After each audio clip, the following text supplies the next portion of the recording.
రీసెంట్గా రిలీజ్ అయిన నాని గారి హాయ్ నాన్న చిత్రంలో ఆయన కూతురు ప్రాణాంతకమైన సిస్టిక్ ఫైబ్రోసిస్ అనే జబ్బుతో బాధపడుతూ ఉంటుంది. ఈ జబ్బుకు చికిత్స ఏంటి? ఈ జబ్బు వచ్చిన వాళ్ళు ఎన్ని రోజులు బ్రతుకుతారు? వీటన్నిటి మీద 3TV స్పెషల్ స్టోరీ. నమస్తే, నేను doctor Tapasvi Krishna, consultant pulmonologist and lung transplant physician, Gleneagles hospital, Lakdi కపూల్. ఇవాళ మనము సిస్టిక్ ఫైబ్రోసిస్ అనే హెరిడిటరీ వ్యాధి గురించి తెలుసుకుందాము. సిస్టిక్ ఫైబ్రోసిస్ అనేది ఊపిరితిత్తులకి, కడుపుకి, ఇంటెస్టైన్స్కి సంబంధించిన ఒక హెరిడిటరీ డిజార్డర్ అంటామన్నమాట. సిస్టిక్ ఫైబ్రోసిస్లో జెనెటిక్ డిజార్డర్ CFTR జీన్ అనేది తక్కువ పడితే మనిషికి, దీనివల్ల సిస్టిక్ ఫైబ్రోసిస్ అనే జబ్బు మనకి అడల్ట్హుడ్లో కానీ చైల్డ్హుడ్లో కానీ సివియారిటీని బట్టి బయటపడుతుంది. ఈ సిస్టిక్ ఫైబ్రోసిస్ అమెరికన్స్లో ఒకళ్ళలో 2500 మందిలో ఒకరికి ఉండవచ్చు, బ్లాక్స్లో 17,000 మందిలో ఒకరికి ఉండొచ్చు, మనలాంటి ఏషియన్ పాపులేషన్లో 35,000 మంది జనాల్లో ఒకరికి కనిపిస్తూ ఉంటుంది.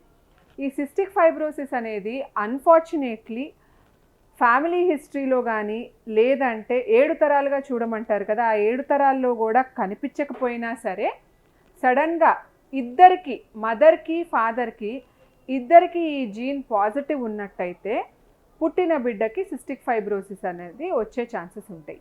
దీన్ని కంజనైటలీ రిసెసివ్ జీన్ అంటామన్నమాట. సో రిసెసివ్ ఉండేసరికి మదర్కి ఒక జీను, ఫాదర్కి ఒక జీను ఉన్నప్పుడు వారిలో జబ్బు అనేది కనిపించదు.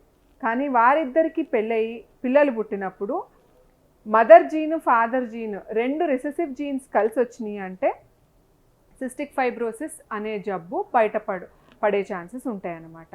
సో ఈ జబ్బులో లంగ్ ఇన్ఫెక్షన్ బాగా ఎక్కువగా రావటము, సెక్రీషన్స్ బాగా థిక్గా రావటము, అంటే దగ్గు, తెమడ, చాలా ఎక్కువగా థిక్ తెమడ రావటము, చిన్నప్పుడు మదర్ కిస్ చేసినప్పుడు చైల్డ్ని సాల్టీ కిస్ అంటామన్నమాట.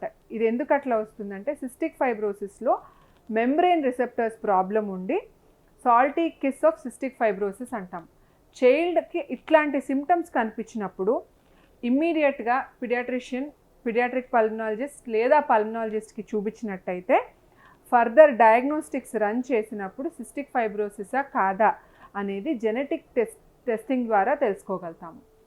ఆయిలీగా మోషన్ పాస్ చేయటము, చాలా ఎక్కువ మ్యూకస్ పాస్ చేయటము, ఇట్లా సిమ్టమ్స్ కనిపించినప్పుడు ఇమ్మీడియట్గా చైల్డ్కి ఇబ్బంది ఉందా లేదా అనేది డాక్టర్కి చెప్పినట్టయితే మీకు త్వరగా అలర్ట్ అవుతూ ఉంటారు. సో సిస్టిక్ ఫైబ్రోసిస్లో ఒక్కొక్కసారి బ్రాంకెక్టేసిస్ అనే ప్రాబ్లం కూడా వస్తుంది. బ్రాంకెక్టేసిస్ ప్రాబ్లం ఉన్నప్పుడు బాగా ఎక్కువగా దగ్గు, తెమడ రావటము, రిపీటెడ్ ఇన్ఫెక్షన్స్. ఇప్పుడు మామూలుగా చిల్డ్రన్కి ఒక 6 సార్లు 4 సార్లు రెస్పిరేటరీ ఇన్ఫెక్షన్స్ వచ్చినాయి అంటే చిన్నతనంలో వీళ్ళకి నెలకి 2 సార్లు రెస్పిరేటరీ ఇన్ఫెక్షన్స్ వస్తూ ఉంటాయి. ఫెయిలియర్ టు థ్రైవ్ అనేది కనిపిస్తూ ఉంటుంది. ఒక 6 year old child 3 year old child weight అన్నట్టు కనిపిస్తూ ఉంటారనమాట. సో ఫెయిలియర్ టు థ్రైవ్ అనేది సిస్టిక్ ఫైబ్రోసిస్కి చాలా ఇంపార్టెంట్ ఫీచర్. ఇది చిన్నవారిలో చూసిన సిమ్టమ్స్.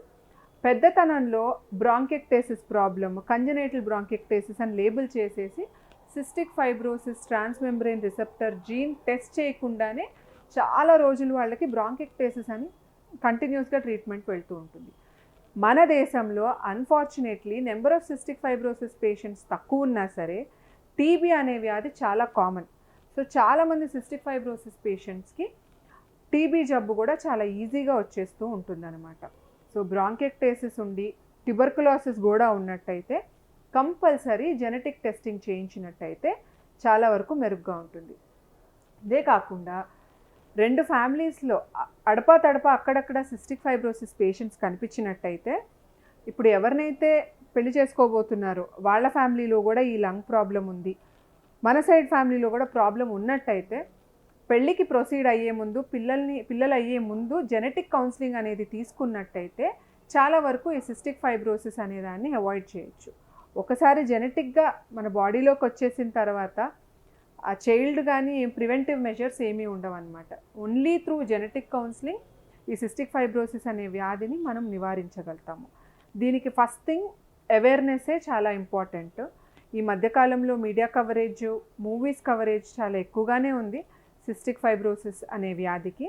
దీనికి ఈవెన్చువల్లీ లంగ్ ట్రాన్స్ప్లాంట్ అనేదే మనకి ఈవెన్చువల్ ట్రీట్మెంట్ ఆప్షన్ అనేటట్టు ఉంటుందన్నమాట. ఎందుకంటే ఈ ఊపిరితిత్తుల జీన్స్ని ఎవరు చేంజ్ చేయలేరు, కానీ రిపీటెడ్గా ఇన్ఫెక్ట్ అయిన తర్వాత లంగ్స్ టిష్యూ మీద వచ్చే స్కారింగ్ వల్ల లంగ్ టిష్యూ ఫంక్షన్ బాగా తగ్గిపోయి కంపల్సరీ లంగ్ ట్రాన్స్ప్లాంట్ అనేది అవసరం పడుతుంది. మ్యాక్సిమం లైఫ్ ఎక్స్పెక్టెన్సీ ఈ సిస్టిక్ ఫైబ్రోసిస్ పేషెంట్స్లో 46 ఏళ్ల వరకు ఉండొచ్చు.